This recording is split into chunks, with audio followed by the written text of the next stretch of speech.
there are 3 micro markets. There's City Hall, Bugis, Marina Centre. When we planned this development, we were thinking about actually linking all 3 districts. We put a lot of attention to the pedestrian network and how it's going to link to 4 different MRT lines.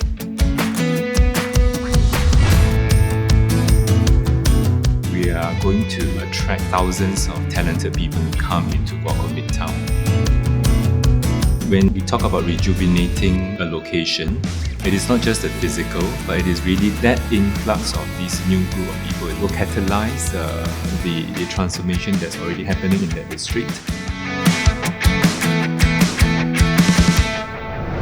So when we looked at the site, we're getting the essence of the old neighbourhood with the contemporary tower city and putting the two together. Rather than just a podium development with a series of towers, what we're trying to do is create a bit of urbanity, a bit of city building back on the site. So we're getting the fine-grained human scale development coming out of that, together with the towers. In fact, we've got 7 different squares and gardens. So it's broken down. So it's not a massive, it's, as we keep talking about, this sort of human scale. While they could accommodate large events, the notion is you'll feel very comfortable within them. Midtown will not be a product that is on a standstill, but it will continue to grow, evolve. You are part of a dynamic development. When we design residential property, we always think about it from the user's perspective. So one of the things that has become quite clear is that our lives are now much more integrated. So we have conceptualized and designed the residential apartments as basically for live, work or entertain at home.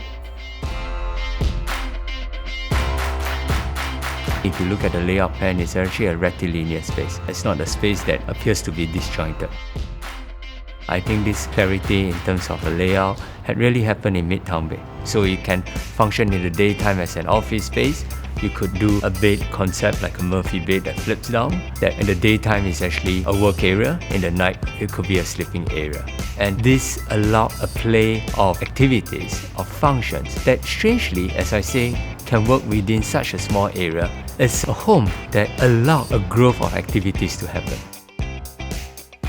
There's this highly activated, familiar public realm open space system that's got all this buzz and activity happening down below. Then the residential component really floats up above it, so it's elevated, so you can be removed. It's taking advantage of the great views that exist, the towers located in a way to look past and not be overlooked by the adjoining towers.